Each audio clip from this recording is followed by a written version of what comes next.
d'amitié. Oui, eh bien. Non. Je veux dire, un immense service. Est-ce à dire que vous serez enfin prête à me combler de bonheur? Mais vous ne savez même pas de quoi il s'agit. C'est vrai. Alors dites-le-moi.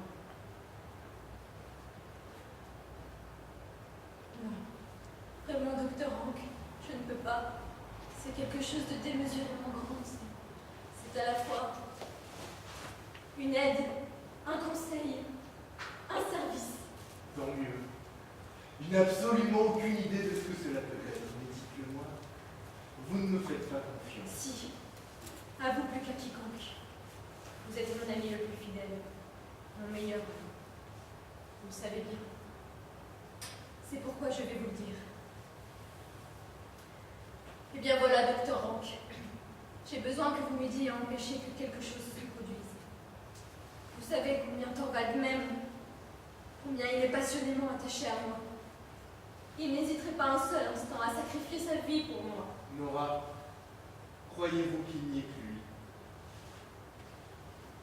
Que lui qui... Qui soit tout disposé à sacrifier sa vie pour vous? Ah. Bon. Je me suis juré qu'il fallait que vous le sachiez. Je n'aurais pas pu trouver meilleure occasion. Voilà, maintenant, Nora, vous savez. Et maintenant, vous savez surtout que vous pouvez vous confier à moi comme à nul autre. Laissez-moi passer. Nora, Ah, vraiment, docteur Hank, ça n'est pas de votre part. de vous avoir aimé aussi tendrement qu'il est possible de le faire, est-ce cela qui n'est pas beau? Non, c'est le fait de me l'avoir dit. Ça n'était vraiment pas nécessaire. Comment ça, est-ce que vous saviez? Nora, Madame Elmer, je vous pose la question, le saviez-vous? Ah! Est-ce que je sais si je le savais ou si je ne le savais pas? Je ne peux vraiment pas vous le dire. Pourquoi avez-vous été aussi maladroit, docteur Hank? Tout allait si bien. Vous avez en tout cas maintenant la certitude que je suis à votre disposition. Corps et âme. Dites-moi tout maintenant. Après ça, Dites-moi de quoi il s'agit, je vous en prie. je ne peux plus rien vous dire maintenant. Si, ne me punissez pas de cette façon-là. Permettez-moi de faire pour vous ce qui est humainement possible. Mais je ne peux plus rien faire maintenant, vous ne pouvez plus m'aider. D'ailleurs, je n'ai sans doute pas besoin d'aide. Non, c'est dans ma tête, vous verrez, ce ne sont que des choses que je m'imagine. Mais oui, c'est ça. Alors, vous n'avez pas honte maintenant, docteur Hank? À vrai dire, non. Mais je dois peut-être m'en aller pour toujours. Non, n'en faites rien. Vous allez naturellement continuer à venir me voir. Orval ne peut pas se passer de vous. Oui, mais qu'en est-il de vous? Oh, eh bien, je trouve que vous créez une atmosphère vraiment très agréable quand vous venez. C'est certainement cela qui m'a induit en erreur. Nora, vous êtes une énigme pour moi. J'ai souvent eu presque l'impression que vous aimiez autant être avec moi qu'avec Elmer. Eh bien, il y a les personnes qu'on aime le plus, et celles dont on préfère presque la compagnie. Oui. Il y a du vrai là-dedans. Quand j'étais petite, c'était papa que j'aimais le plus à la maison, naturellement.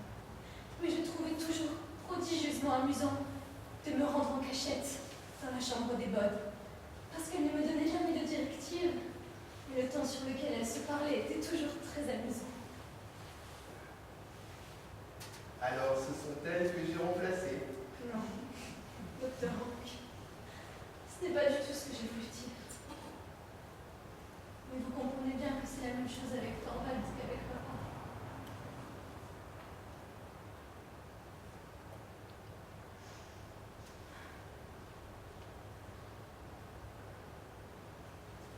Allez voir mon mari maintenant. Il est dans son bureau.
reste ici. Cette nuit, je ne dormirai pas. Nora. Nora. Nora, mon amour.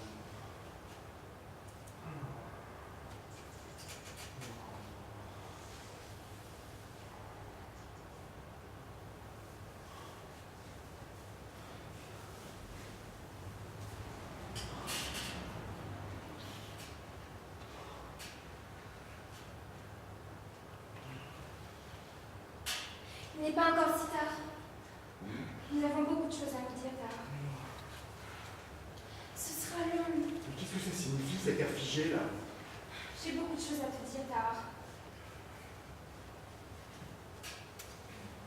Tu me fais peur, Nora? Je te comprends pas. Non, tu ne me comprends pas. Et je ne t'ai jamais compris non plus, d'ailleurs, jusqu'à ce soir. Non, ne t'interromps pas. Écoute ce que j'ai à te dire. Nous devons mettre les choses au point, Tara. Que veux-tu dire? N'y a-t-il pas quelque chose qui te frappe quand tu nous vois là, assis, l'un en face de l'autre? Non. Veux-tu que ce soit? Nous sommes mariés depuis 8 ans. Ne te rends-tu pas compte que c'est la première fois que nous parlons sérieusement, toi et moi, en tant que mari et femme? Sérieusement? Où tu veux en venir, Nora? Depuis 10 ans, et même plus. Depuis que nous sommes rencontrés pour la première fois, nous n'avons jamais échangé une parole sérieuse concernant des sujets sérieux. Aurait-il fallu que je te tienne informé de soucis que de toute façon tu ne peux pas m'aider à porter? Mais je te parle pas de soucis. Je veux dire que nous n'avons jamais pris le temps ensemble à chercher à approfondir une question. Mais qu'est-ce qu'il y a des choses pour toi, Nora? Nous y voilà. Tu ne m'as jamais compris, Star. Et on a commis beaucoup d'injustices à mon égard. Papa d'abord, et toi ensuite. Toi, nous deux? Nous deux qui t'aimons plus que quiconque? Mais non, vous m'avez jamais aimé. Vous avez trouvé ça simplement amusant d'être amoureux de moi. C'est quoi ce langage, Nora? C'est pourtant vrai, Tard. Lorsque j'étais à la maison, chez papa, il m'exposait toutes ses idées. Et j'avais les mêmes idées que lui. Et quand j'en avais d'autres, je les gardais pour moi. Parce que je savais qu'il n'aurait pas aimé ça. Et il m'appelait sa petite poupée. Il jouait avec moi comme moi je jouais avec mes propres poupées. Et puis je suis entrée dans ta maison. Voilà une expression pour parler de notre mariage. Je veux dire que j'ai quitté les mains de papa pour rentrer dans les tiennes. Et puis tu as tout arrangé selon ton goût. J'ai eu le même goût que toi, ou j'ai fait semblant, je ne sais pas exactement. Je pense qu'il y avait un peu de l'un, mais quand je réfléchis à tout ça, je réalise que j'ai mené une vie de pauvresse, au jour le jour. Ma vie n'a consisté qu'à minauder devant toi, mais c'est bien ça que tu voulais. Et papa et toi, vous portez une lourde responsabilité à mon égard. C'est de votre faute s'il n'est rien sorti de moi. T'es injuste, Nora. Tu es ingrate et injuste. T'es pas heureuse ici? Non. Mais non. J'ai cru l'être. Mais je ne l'ai jamais été. Tu n'as jamais été heureuse. Non. Je n'ai été que gaie. Bien sûr, tu as toujours été très gentil avec moi, Tara. Notre foyer n'a été rien d'autre qu'une salle de jeu. Ici, chez toi, j'ai été une femme poupée comme j'avais été la petite poupée de papa quand j'habitais chez lui. Et à leur tour, les enfants sont devenus mes poupées à moi. Alors bien sûr, je trouvais ça amusant quand tu me prenais et que tu jouais avec moi, comme je trouvais ça amusant quand je les prenais et que je jouais avec eux. Mais voilà ce qu'a été notre mariage pendant 8 ans, Tara. 8 ans. Il y a du vrai dans ce que tu dis. Même si tu y mets beaucoup d'exaltation, d'exagération, crois-moi.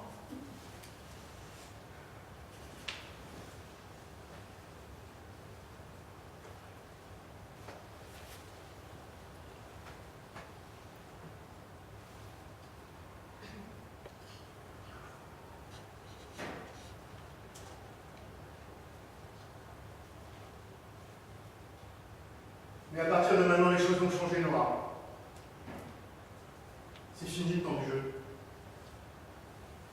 Commence le temps d'éducation. L'éducation de qui? De la mienne ou de celle des enfants? De la tienne comme de la leur, Nora. Mais hélas, Star, tu n'es pas un homme éduqué pour faire de moi la femme qu'il te faut. C'est toi qui dis ça. Et moi comment suis-je préparée à l'éducation des enfants? Mais Nora, N'est-ce pas toi qui me disais tout à l'heure que tu n'osais pas me confier cette tâche? Mais j'ai dit ça sur toute la colère, Nora. Tu vas pas m'en tenir rigueur.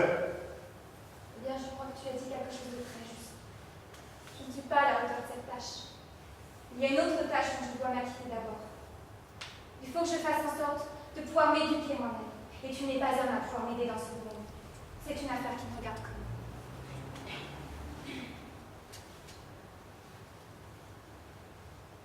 C'est pourquoi je te quitte maintenant. Qu'est-ce que tu viens de dire? J'ai besoin d'être tout à fait seule pour y voir plus clair, pour voir ce qui se passe à l'extérieur. Je ne peux rester ici plus longtemps. Nora, Non, je veux y aller immédiatement et Christine acceptera sans doute que je passe la nuit chez elle. mais tu es folle. Je te l'interdis. Il est inutile de m'interdire quoi que ce soit et je ne veux rien avoir de toi, ni maintenant ni plus tard. Mais c'est de la folie pure, là. Demain, je retournerai à la maison, c'est-à-dire dans mon pays d'origine. Et là-bas, je vais trouver un moyen pour subvenir à mes besoins. Pauvre petit être ignorant et inexpérimenté. L'expérience me vaut la paix plus tard. En quittant ton mari, en quittant tes enfants, en quittant ton foyer, t'as pensé une seconde à ce que les gens vont dire? Je ne peux en tenir compte. Je sais uniquement que c'est nécessaire pour moi. C'est révoltant, Nora. T'es donc capable de manquer à tes devoirs les plus sacrés, Me alors? considères-tu comme mes devoirs les plus sacrés? Faut-il que je te le rappelle? Tes devoirs envers ton mari, tes devoirs envers tes enfants. Il y a d'autres devoirs tout aussi. Mais non, que veux-tu que ce soit? Mes devoirs envers moi-même. T'es avant tout épouse et mère, Nora. Je ne crois plus à cela. Je crois que je suis avant tout un être humain, au même titre que toi d'ailleurs. Et je dois tout faire pour essayer d'y parvenir. Je sais bien que la plupart des gens sont d'accord avec toi, car que toutes ces choses n'arrivent que dans les livres. Mais moi, je ne peux plus me contenter de ce que disent la plupart des gens, ou de ce qui est écrit dans les livres. Je veux apprendre à réfléchir par moi-même, pour essayer d'y voir plus clair. Tu parles comme une enfant, Nora. Tu comprends même pas le monde qui t'entoure. Non, c'est bien vrai. Mais je veux examiner tout cela. Et je veux savoir qui de nous deux a raison, la société ou non. Mais t'es folle, Nora. T'as de la fièvre. On croirait presque que t'as perdu ta raison. Je ne me suis jamais sentie aussi lucide et aussi sûre de moi que cette nuit. Ouais. Et c'est avec lucidité que tu quittes ton mari et tes enfants? Oui, tu l'as dit.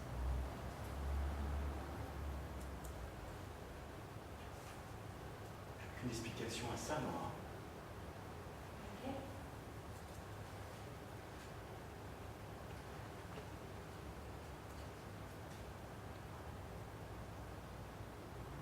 Tu ne m'aimes plus? Non.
Dis-moi au moins comment j'ai perdu ton amour, Nora.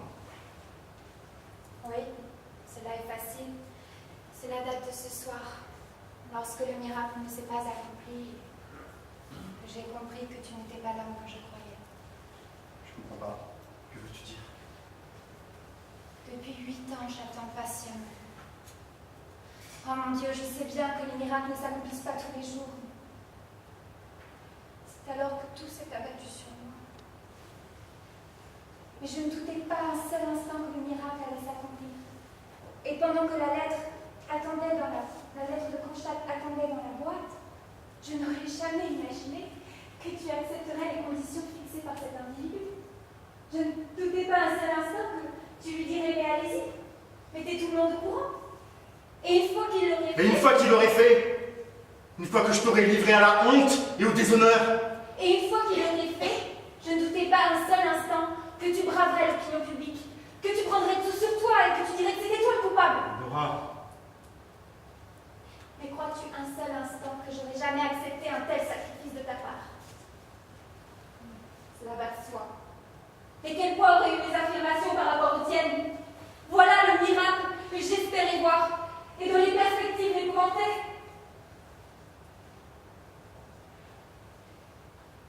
Et c'est pour empêcher tout cela que je voulais mettre fin à mes jours. Nora,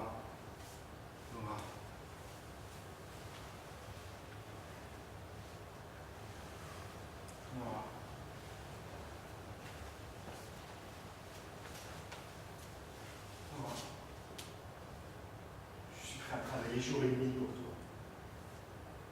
Je suis prêt à tous les sacrifices, toutes les privations. Mais je ne connais aucun homme qui sacrifie son honneur pour l'être qu'il aime.